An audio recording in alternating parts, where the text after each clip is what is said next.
يقول الله عز وجل في كتابه الكريم بعد أن أقول أعوذ بالله من الشيطان الرجيم إذ قالت امرأة عمران ربي إني نذرت لك ما في بطني محررا فتقبل مني إنك أنت السميع العليم فلما وضعتها قالت ربي إني وضعتها أنثى والله أعلم بما وضعت وليس الذكر كالأنثى وإني سميتها مريم وإني أعيذها بك وذريتها من الشيطان الرجيم فتقبلها ربها بقبول حسن وأنبتها نباتا حسنا وكفلها زكريا كلما دخل عليها زكريا المحراب وجد عندها رزقا قال يا مريم أنى لك هذا قالت هو من عند الله إن الله يرزق من يشاء بغير حساب رب اشرح لي صدري ويسر لي أمري واحلل عقدة من لساني يفقه قولي واللهم ثبتنا عند الموت بلا إله إلا الله واللهم اجعلنا من الذين آمنوا وعملوا الصالحات وتواصوا بالحق وتواصوا بالصبر آمين يا رب العالمين ثم أما بعد. Today's khutbah is dedicated to a very unique individual mentioned repeatedly in the Quran. It's Maryam salamun alayha. And the reason I decided to give a khutbah on some aspects of her life that Allah highlights in the Quran are actually inspired by a question somebody asked me this week. Somebody came to me this week and said that they've had a very close relationship with Allah since childhood, and that they've made dua to Allah from a very early age, praying tahajjud, even when they were a teenager, and whenever they asked Allah for something, Allah provided. This person actually had a pretty tough life. Father passed away at an early age, no brothers, and this woman has lived a pretty lonely life and basically decided to really truly depend on Allah. And so as she grew and developed in her years, she found that Allah miraculously answers her prayers. Every time she asks Allah for something, Allah has never left her prayer unanswered. So she developed this reliance and this closeness with Allah and would always turn back to Allah. She needs something, she goes and prays 2 rak'ahs and she makes dua to Allah. So a really beautiful connection she had with Allah. But where did the question come from? The question came from a fact that more recently she went through quite a series of very unexpected difficulties in life. And she decided that she's going to increase her ibadah to Allah and increase her du'as because her problems have also increased. So you figure the more your problems increase, the more you're going to ask Allah to help you solve your problem. And so she does that, and she prays like she's never prayed before, fasts like she's never fasted before, begs Allah, cries to Allah, sheds tears before Allah like she's never done before. But the problems keep getting worse. They don't get any better. And she starts thinking to herself, maybe Allah is not happy with me, because before I used to pray and everything used to get answered. I've never had this problem before. Every time I had a need, I turned back to Allah and Allah solved my problem. But now I'm making dua after dua after dua, and I continue to beg Allah, and my problems are not getting solved, they're only getting worse. What could possibly be the reason? And in her mind, the reason was, I must have done something wrong. Allah must no longer be answering my prayers because somehow I've been disqualified. I'm not in Allah's good books anymore. The reason I decided to give this khutbah is that this is a very common notion that can creep into somebody's mind. We make dua, every human being makes dua, and we're expecting that Allah Azza wa Jal will give us an answer. We're hoping that Allah will solve our problem. There are 2 kinds of du'as basically, for most of us. The one kind of dua, and I'm talking about the ones we make for ourselves. One kind of dua is we want a problem that we have right now to be solved. We have an issue, we have some circumstance, and we want Allah Azza wa Jal to protect us from falling into a worse problem, to secure the good things that we have, etc. And of course we make dua for our future. We make dua for ourselves, our children, and to take care of things in the future. Ya Allah, things are good right now, Ya Allah, keep them this way. Preserve what we have here. These are the kinds of duas that we make for ourselves. The thing that I wanted to highlight, and I've talked about this in another khutbah, but today's khutbah is slightly different, on a slightly different note, and that's why I chose Maryam salamun alayha. But the first thing I wanted to highlight is a quick reminder to all of you, is that your dua getting answered immediately or not getting answered immediately has nothing to do with whether or not Allah is happy with you. It has nothing to do with that. There's no connection between those 2 things. And even if there was a connection, you will never know. You cannot guess what the reason is. You have the case of Nuh alayhi salam, who was a very loving father. He made da'wah, he invited his people to Islam for 950 years. Can you imagine? You think he made dua for his son? You think he made dua for his wife? All those years? Or he didn't care about them? Someone who cares so much about his nation, they spit on him, they insult him, and he goes back to them and makes dua for them 950 years. You think he ignored his own son, his own wife? All those years of dua, and they didn't change. Isn't that the case? Does he blame himself? Yeah, maybe I didn't do something right. Or maybe Allah stopped listening to me. The reason I'm starting with that is people that were much better than we are. Much, much better than we are. They also had similar problems. There are parents in the audience that make dua for their kids. And they see that their children are going away from the religion. They're going down a dark path. And they can't control it. And they're making dua for them. And they're not seeing that their dua is being answered. And now they're getting frustrated. Is there something wrong with me? Why isn't Allah answering? Well, you're not the first one to be put in that position. Our Messenger ﷺ made lots of dua. You don't think he made dua for his uncles? His family? You don't think he considered Abu Lahab when he made dua for guidance? And if he did, despite all of that loving dua, Allah Azza wa Jalla himself tell him, إِنَّكَ لَا تَهْدِي مَنْ أَحْبَبْتَ. You don't get to guide who you love. You know, there are people among us, there are children among us who wish their parents or their elders were acting in a more guided way. I've met so many young people whose parents are in a haram, explicitly haram business. And the children, the son and the daughter is trying to tell the father and the mother, please get out of this. We're dependent on you, you're paying my college tuition, you're providing for us, but you're providing for us from haram income. And I'm not in a position to provide for the family right now, but this is wrong. And then they're told you're being disrespectful, you shouldn't talk back to your parents, etc., etc. Now, it's the flip side. It's the children making dua for the guidance of their parents. But things aren't changing. Things are where they were. These frustrating situations happen. And then on top of that are situations like health calamity. Not just family problems, but health calamity. Or you can't find a job, you have money problems. And you're making dua to Allah. You ask yourself, I even did i'tikaf last year. And I kept making dua and I didn't pick my head up from sajda all night long, and still I have this problem. Still it didn't go anywhere. So the first thing I want to remind myself and all of you is that prophets ﷺ, all of them, much before us, Allah mentions their du'as consistently in the Qur'an. And Allah also mentions their problems consistently in the Qur'an. You don't think, for example, that Yacoub alayhi salam, the father of 12 sons, made dua for all of his sons? And especially for his son Youssef, when he lost his son Youssef, you don't think he made dua for Youssef's safety, that Youssef should come back home, that he could look at his beautiful son once again? We know that he cried so much he lost his eyesight. ابْيَضَّتْ عَيْنَاهُ. He lost his eyes over crying over his son. And all of those du'as for so many years go unanswered, and then they eventually get answered. You don't think that the mother of Musa alayhi salam, when she put her baby in the water, and the river just takes the basket away, the basket could flip over any time. And how do you know the basket is waterproof? How do you know it's not going to leak? How do you know it's not going to hit a rock and it's done? You know, you're throwing something in a river. It's not a joke, it's a baby in a river. You don't think that mother is making dua to Allah? And notice the difference. In that case, in the case of Musa's mother, she makes dua to Allah, and a few hours later, she's reunited with her son. Just a few hours later. By the time the baby is hungry for the next meal, he's back with his mother.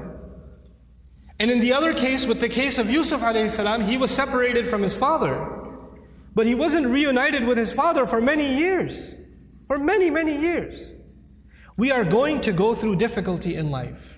And all of our problems are not going to be solved because we made a dua to Allah. Understand the reality of dua. What is the purpose of dua? We often confuse dua with talab. Talab in Arabic means to ask for something, to demand something. Dua means literally to call. That's what it means. Da'awtukum, I called you, I invited you, I cried out to you. This is dua. When we make dua to Allah, sometimes in that dua we are making demands. It's true. We're making requests. But we should never forget that all of those requests, you know what they are at the end of the day? It's a humble slave of Allah turning back to Allah and begging Allah to help him with whatever problem. But it's more than Allah solving your problem. It's just the act that you communicated with Allah that's the most valuable thing. The fact that you actually engaged Allah in conversation, that is the goal in the end. Whether or not Allah will solve your problem immediately is a separate problem. And I want to share just a quick thing about that, then I come to Maryam salamun alayha. Sometimes you go through problems and you ask yourself, what is my fault in all of this? Why do I have to go through these problems? What did I do to deserve this? Let me ask you this. Youssef alayhi salam was a child, right? A child by definition is innocent. What did a child do to deserve being kidnapped? What has a child ever done to deserve being thrown inside of a well in the middle of the woods? What has a child ever done to deserve being sold as a child slave in a different land? What is that, when he grows up as a young man, what did he ever do to deserve being thrown in jail over a false accusation? And he spent many years in jail, not because of something he did. He was innocent. And he spent all those years in jail. He went through situations in life that if anybody else went through those situations, you'll say, life is unfair, man, what are you going to do? Life is unfair, you know? But you know what happens to a believer? They don't just say life is unfair, they say Allah is unfair, ma'adallah. Allah did that to him. Yet Allah says in Surah Yusuf, Wallahu ghalibun ala amrihi. Allah was overlooking everything he did in his decision. Every decision that was made for Yusuf, Allah was dominating that decision, overlooking that decision. How? Sometimes you and I go through difficulty because Allah knows something better is coming. Sometimes that better thing that is coming is for you. Sometimes it's for somebody else. Sometimes it's not for you. Sometimes it's for somebody else. Sometimes the benefit of your difficulty will come back to you. The return will come back to you while you are still alive. Sometimes the return is meant to come back to you after you go back to Allah. What happened with Yusuf alayhi salam? A father was separated from a child. It's a tragedy, isn't it? But imagine, if he was never kidnapped, he would never be in the well. If he was never in the well, he would never end up in Egypt. If he was never in Egypt, he would have never grown up there and been thrown into prison. If he was never in prison, he would have never met those two guys he met in prison, whose dream he interpreted. If he never met those two people, one of them who got to live and go back to the king, and when the king saw a dream, a strange dream, he would have never said, wait, I know someone who can help interpret your dream. And if that never happened, and you know what that dream was? 7 good years in the country, and 7 years there's not going to be any crop, any produce, any harvest. People are going to starve to death. If Yusuf was not in prison, alayhi salam, and then was taken out to interpret that dream, at that time, there would have been an economic, financial, social crisis in the country, and hundreds of thousands of children would have starved to death. One child suffered for a few years.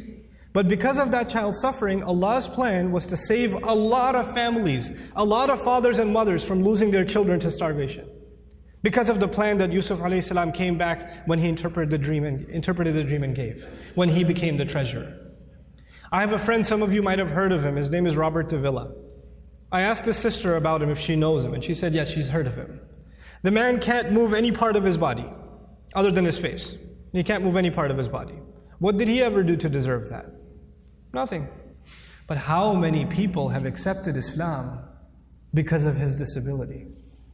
How many people have just heard about that and have come back to Allah? How many people that were ungrateful in life, even though they were Muslim, they were only Muslim by name, and decided to submit their heart back to Allah because that man is sitting in a bed. His suffering, his pain becomes guidance for millions of people. You understand? Sometimes the difficulty you and I go through is actually a small price to pay for a lot of khair, a lot of good that will either come to me now or it will come to me in the akhirah, will come to me after I go back to Allah. So our du'as are not the same as placing an order. Now I get to Maryam salamun alayha, and I really, when she spoke to me, I remembered her, because the thing with Maryam salamun alayha was, even when she was young, her birth was strange. It was mentioned in the Quran. Not many people's birth is mentioned in the Quran. And she, the mother was expecting a son, but she had a daughter instead. And Allah says, "Laysa dhakaru kal untha," which has a multiple layers of meaning. But I'll just highlight one of them. This girl is like no other boy. This girl is special. And by the way, please remember those words next time. Any of you, if you're expecting a child, and that you were hoping, and your mother was hoping, and your father was hoping, and your extended cousins were hoping it's going to be a son, and you have a daughter, you remember that Allah didn't highlight the birth of a child like He did the birth of Maryam salamun alayha. It's an honor to have a daughter. It's a gift of Allah to have a daughter. And it's actually the behavior of the mushrikun to be upset that you had a daughter. ظَلَّ وَجْهُهُ مُسْوَدًّا وَهُوَ كَظِيمٌ. His face turns dark and he's depressed. He's swallowing his upset attitude because he had a girl. Girls are a blessing from Allah Azza wa Jalla, an honor. And it's a disrespect not only of the gift of Allah, but of the ayat of the Qur'an when you're upset that you had a daughter. You should be mindful of that. But that's on a side note. This child is born, she's actually given a special place in what was then the central house of Allah. And Zakaria alayhi salam used to take care of her, and every time he used to come to visit her to make sure she's doing okay, because she was dedicated living in the house of Allah. كُلَّمَا دَخَلَ عَلَيْهَا زَكَرِيَّا الْمِحْرَابِ وَجَدَ عِنْدَهَا رِزْقًا. Every time he'd walk in, he'd see fruits, food in front of her, and he'd say, where did you get these fruits? These fruits don't even grow here. And these fruits aren't even from this season. These fruits grow in the winter, these fruits go in the summer, you have them in off season. Where did you get them from? She would respond, قَالَتْ هُوَ مِنْ عِنْدِ اللَّهِ. These come especially from Allah.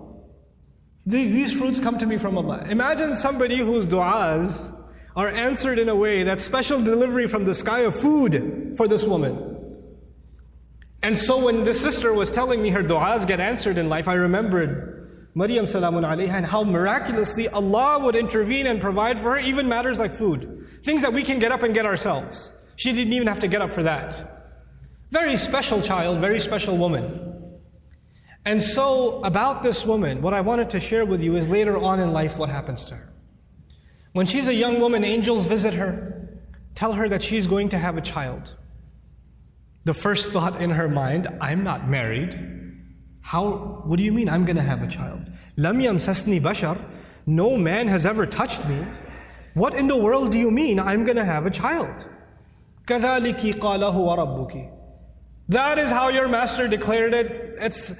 I'm sorry, we're just here to deliver the news. We're not here to negotiate whether this is going to happen or not. That decision has been made. You're having a baby.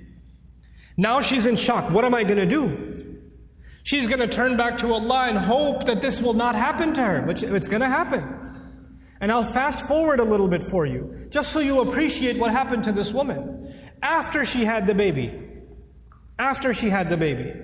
and she came back to her town, the entire community that looked up to her as a zahida, as a spiritual woman, as a woman of worship and ibadah, someone who even the prophet of their community, Zakaria, had endorsed. She grew up under the tutelage of Zakaria alayhi salam.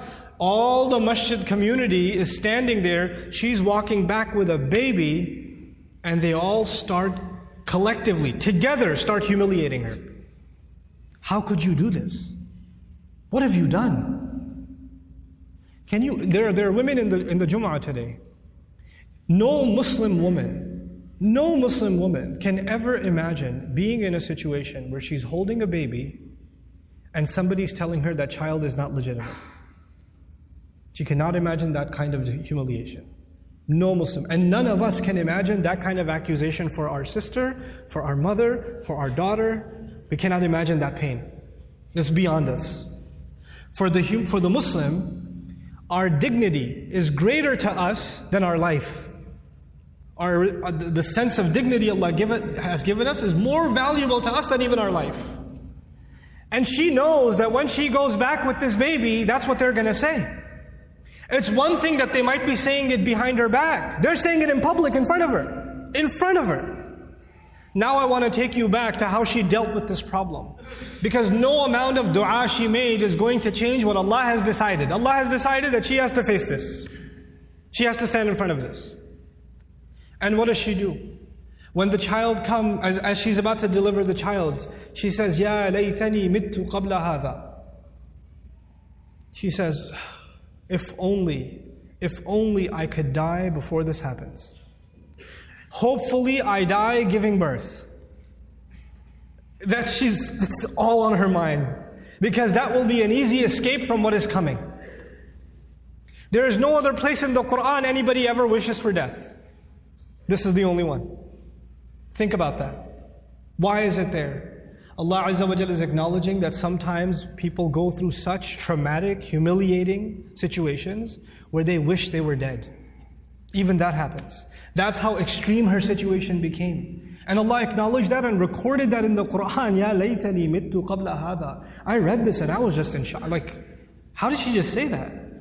You know, our Messenger alayhi salatu wasalam told us, La yatamannayanna ahadukum al-maut. None of you should ever wish for death. You should not wish for death. That's not something you should say casually. And she's actually now wishing for death. Why? Because this is an extreme case. This is a crazy situation. And so, you know, the humiliation she will face is far worse than death. So she says, Ya laytani mittu qabla hada. There are going to be, this is in the Quran for a reason, there are going to be people that are going to be in humiliating situations. And there's no getting out of it. There are going to be people that are going to have to face their family, that are going to have to face false accusations, that are going to have to face up to a mistake they made in the past. Who knows? And they're going to have to face that kind of trauma. And they'll have to find comfort in the example of Maryam salamun alayha. But she didn't stop there. She said, وَكُنْتُ نَسْيًا مَنْسِيًّا. 2 words, Nasyan, Mansiya.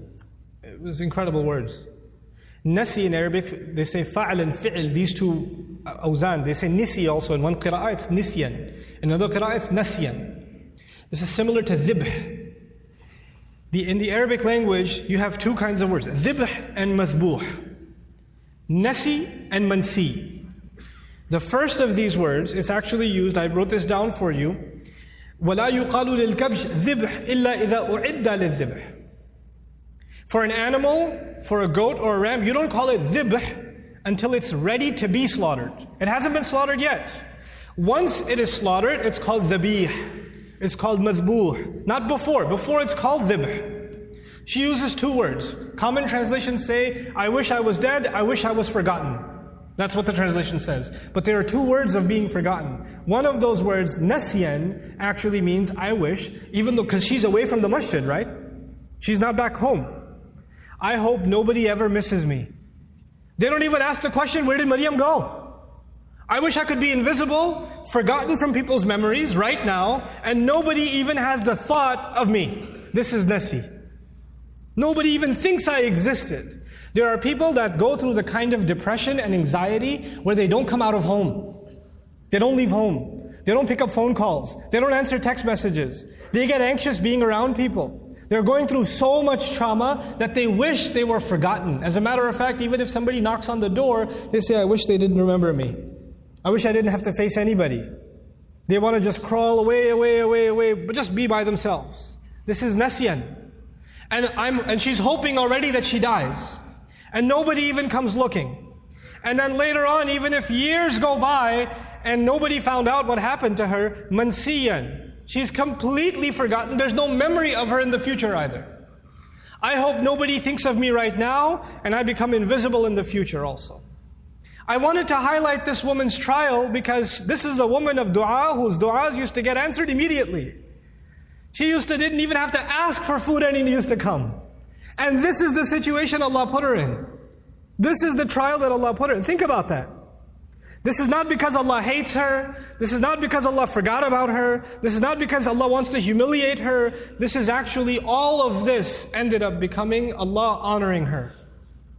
All of this became Allah honoring her. What was her humiliation? Her humiliation was, people are going to say, you had this child without being married. You had a haram child. That's what people are going to say. And what was the child's name? You know? His name was Isa. There is no other prophet in the Quran who, when Allah mentions their name, He honors their parents also. Except Isa. Isa ibn Maryam, Isa ibn Maryam, Isa ibn... Over and over again. Isa the son of Maryam. Isa the son of Maryam. Do you find Muhammad the son of Abdullah? Do you find Yacoub the son of Ishaq? Ishaq, the son of Ibrahim, Youssef, the son of Yacoub. You find these? No. Every time Allah honors that messenger, alayhi salatu, or not every time, but multiple times, when Allah honors that messenger, He honors his mother. And by the way, this is important because for the Arabs, when you say Ibn, or for even the Semitic people, when you say Ibn, right after Ibn, you mention the father's name. You mention the father's name. Your last name comes from your father. Allah goes out of His way to remind people that no, He has no father, and we are going to go out of our way to honor that mother. Isa ibn Maryam, every time. Allah mentioned that humiliation for another reason, and I close with that. I told you last time, and earlier on in this khutbah, sometimes your pain is going to be a relief for other people. You're going through difficulty because it's meant to serve a greater cause than yourself, and you will be the sadaqah jariyah for them. You'll be a way of goodness for them. This is the pain of Maryam salamun alayha. Every time a woman is humiliated, every time a woman is falsely accused, every time a woman wishes she was dead, then to face what she's supposed to face, then she's going to find comfort in Maryam salamun alayha. And every time she finds that comfort, the rank of Maryam rises again and again and again and again. SubhanAllah. Our du'as are a means by which we connect to Allah. Our du'as are not a means by which this world becomes heaven. This world is going to be full of trials. People that were much better than we are had difficulty in life. That's okay. لَقَدْ خَلَقْنَا الْإِنسَانَ فِي كَبَدٍ. We created all human beings in toil and labor and struggle. Struggle is a part of life. The purpose of dua is to help you and me deal with those struggles and to never forget that Allah is with us, whether it's hard times or easy times. May Allah Azza wa Jal not make us people that lose faith. May Allah Azza wa Jal honor us and help us remember that no matter how much people try to humiliate you, people try to put you down, people insult you like they did Maryam salamun alayha, Allah still honors you. There's a big difference between what people say about you and what Allah thinks about you. Because if you go by what people said, then Maryam was the most humiliated, insulted person in society. And if you go by what Allah says, she's one of the most honored women in all of human history. So we go by what Allah says. Allah is the one who honored us. وَلَقَدْ كَرَّمْنَا بَنِي آدَمَ. We honored the children of Adam. May Allah Azza wa Jal make us dignified before Allah Azza wa Jal, before He makes us dignified before people. Barakallahu li wa lakum fil Qur'an al-Hakim wa nafa'ani wa iyyakum bil ayati wa dhikr al-Hakim.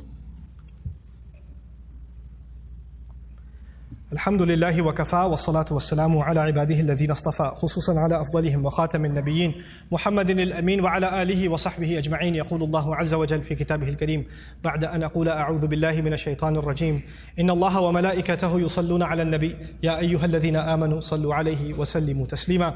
اللهم صل على محمد وعلى آل محمد كما صليت على إبراهيم وعلى آل إبراهيم في العالمين إنك حميد مجيد. اللهم بارك على محمد وعلى آل محمد كما باركت على إبراهيم وعلى آل إبراهيم في العالمين إنك حميد مجيد. عباد الله رحمكم الله اتقوا الله إن الله يأمر بالعدل والإحسان وإيتاء ذي القربى وينهى عن الفحشاء والمنكر ولذكر الله أكبر والله يعلم ما تصنعون.